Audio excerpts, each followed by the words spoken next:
Hello everyone, welcome to the Jargus Ranger Review. This time we'll be looking at the 9th episode of Power Rangers Super Ninja Steel, Outfoxed.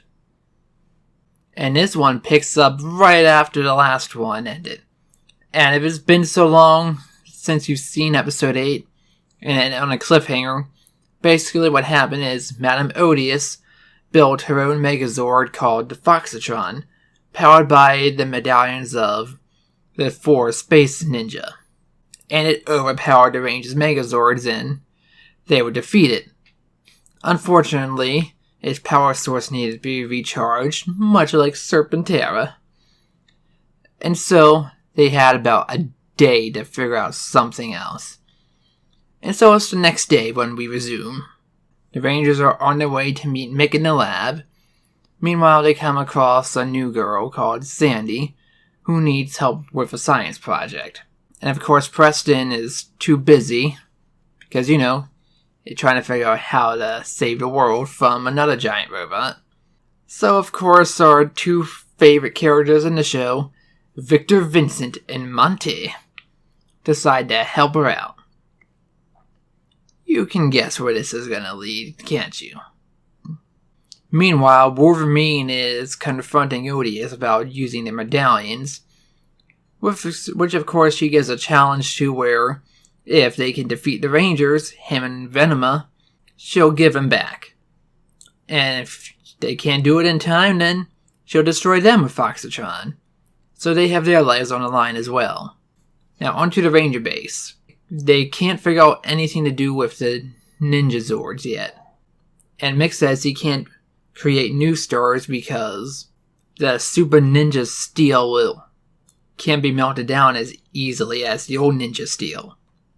But then the prism starts rotating and it shows a new line of Zords in it. To which Mick decides to toss a Ninja Steel in to see what happens. And what it does is creates new Zord stars for them. Except the light fades away and they don't come out of the prism. And so before they can try to really figure out what to do, a portal opens up and 3 cloaked figures come out with extremely deep voices. And they say to them that they have to figure out how to prove themselves worthy of that power to gain the Blaze Zords. Of course, the Rangers don't understand what this means because they've already proven themselves worthy. It gave them the powers to be Power Rangers. Why would it not give them new Zords now? But before they could fully comprehend this, Wolverine attacks, of course, and so they morph and go in to fight him. And of course Venoma's there too, and they're doing a really good job at fighting them. Now, interesting thing is the music. When they morph, it's a complete remix of the instrumental, the beginning guitar part of the original Mighty Morphin Go-Go Power Rangers.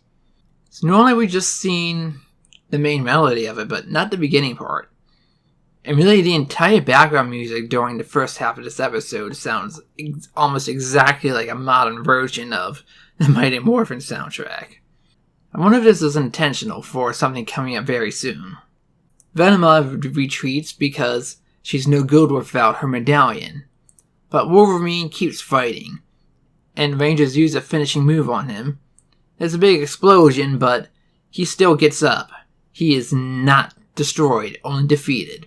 So of course he retreats himself, and the Rangers return to the Ranger base, only to find out it's still not proven worthy enough for them, despite the fact that they saved the monsters. Well, saved the day from the monsters, not saved the monsters. And have less than an hour left before Foxatron comes back. So then Mick comes up with an idea of using a chemical bath and putting some electrical charge in it to re-energize the existing Zord stars. So he creates a list of all the materials he's going to need, and most of it's going to be in a science lab, so the Rangers just run to get it quickly. Now, along the way, they see Mrs. Finch upset because her wedding ring fell down a grate. So Calvin and Haley stay behind to, help her get it out.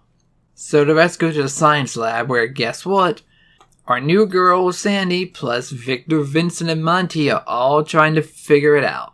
The project. Of course, the two idiots are having fun messing around it, thinking that they're doing it well, whereas she is really worried that she's going to fail with it. And unfortunately for those two, they mix the wrong chemicals together, and it gets their hair stuck together. Their heads are butting against each other and they're facing the ground. So Preston decides to stay behind and help her finish it right, while the other three head back with the materials. Now along the way, they find Miss Finch has gotten her ring back and she's extremely ecstatic. I mean, who wouldn't be? But then, of course, the two idiots start stumbling around the school grounds because they can't go anywhere. So they decide to help them get cleaned up and get their hairs removed with some solvent. And then the other three go back to the base. So yeah, they each had to pause to do a little something to help someone out. And when we finally get the first Zord store fixed, it's been too long. They won't have enough time to do everything for the other five. But of course, then the prism activates and gives them the new Zord stars. And the cloaked figures appear from their portal again. And he says because they stopped to help others in their most desperate hour in need, that it proved them worthy of showing the new powers because of their kindness. And that was not their strength that made them worthy. Which I disagree. They have strength of spirit, strength of character. You could call them strong characters mentally for doing that. I know what they mean by that. I just think they could have phrased that a little more precisely or clearer. Because after all, it's the entire world that's at stake, not just some people's conveniences. Anyway, onto the action. A giant Wolverine shows up. And so, of course, the Rangers spring to action and use their new Zords. Which a lot of them are sort of animals that we've seen before in Mighty Morphin. Even as a Falcon Zord that goes on the very top. In a much similar fashion that it did on top of the Shogun Megazord. You know, in Season 3. The one of the ninjas. But anyway, this is the Ninja Blaze Megazord. And it is stronger and much faster. And it's attacking a Wolverine pretty quickly. So they're trading blows with the Rangers obviously in the lead. But of course, Foxatron comes back. And Odious quite literally stabs him in the back and destroys Wolverine. Because she finds him of no more value or use to her. So the real battle begins, with figures in cloaks all watching on top of a building from a distance. And we see under the wrist of one of them is the Chronomorpher with the Ranger Glove. It's the Red Time Force Ranger. So I guess that means that Wesley's coming back? So then who are these other two? I guess we'll find out soon. Now why can't we have something like that in Megaforce? Really? So the battle continues between Foxatron and the Ninja Blaze Megazord. And this time the Rangers have the upper hand, is countering all of its moves, even deflecting some of them. And it uses one attack that binds it and then deals massive damage to Foxatron. Odious is not down, so the Rangers use their finishing attack. It's called the Ranger Blast. And Megazord has a little circle on its chest, almost like a revolver, and it just shoots the Rangers out one by one. And they just slam right through Foxatron, and it gets destroyed. But Odious is okay. Her face just has a scratch on it. But she'll be okay. So she retreats and is angry. But more importantly, back in regular lives of the Rangers, Preston invites Sandy to play pool with all their friends. You know, because he's showing her kindness and not just pushing her away. I mean, because he did tell her that they were having an emergency. Well, obviously, emergency's over now. So it's all well and good until Victor, Vincent, and Monty walk by and everyone's laughing at them. So they don't know why. They seem normal. Until it shows the back of their heads. They have some bald spots right where their hairs got undone that they cannot see. So they just went and ordered some juices with confidence like nothing's wrong. Because they don't know nothing's wrong. And so that ends the episode. Overall, this was a fantastic way to return to the season. Now, a problem I've been saying since Dino Charge, not just Ninja Steel, is that during a lot of the action scenes, my mind just blanks out and I can't really think of any details when I talk about this review. But not this time. This time, I was fully invested in every action scene there was. I actually didn't have to think hard on it. That's how impressive it was, and how interesting they made it. Now, the stuff with Victor, Vincent, and Monty is the same stuff as usual. Victor is trying to impress a girl, Monty is doing something stupid to help him out, and they both get screwed over for it. At least this time, they're both in happy moods at the very end. But yeah, standard fare for those two. I notice it's Preston who's dealing with a lot of the girls in different ways in different episodes. Was that intentional, or is that just how it worked out? So who knows if Sandy will be a regular character or just someone to the side in the background. We will see in future episodes. Now these Cloak people, obviously they're veteran rangers. I mean, they did an opening narration to sum up the last episode. To me, it sounded like it was Tommy.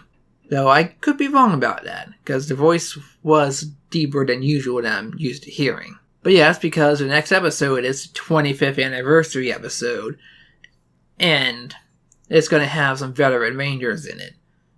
Don't know the plot to that, except that's what it's going to be, so that's probably some foreshadowing setting up for that story. I mean, the morph battle was great, and the fight with Odious and Wolverine was amazing. You don't really see such betrayals among villains right in front of the Rangers fighting them. That was a nice change, and action didn't stop, it just kept going with the battle. So it was really impressive. Though the final attack of the new Megazord, I don't think I'll be impressed if that's what we'll regularly see. I want to see it do some extra moves in addition to that. But yeah, this is a great way to return to a new status quo. I mean, you have veteran rangers appearing from portals, you have characters being taken out, and new ones being introduced. We'll see if they're of enemy importance. I mean, we have Odious actually getting into battle and being defeated, so now it's even more personal stake than just her lust for power. They've actually damaged the villain, so she's going to want to destroy the Rangers even more intensely now. And of course, we have a new Megazord, and we have all these extra Zords that could possibly combine with it. Maybe a version with the Lion Fire, for example. Who knows? We'll be finding out in the future. But this definitely set the stage for a great second half of this season, and I'm excited to see what's coming up with it. This episode definitely gives an A+. And that's all for this time of the Jarvis Range Review. Thanks for watching, and I'll see you for that anniversary episode next time. Until then, let the power protect you.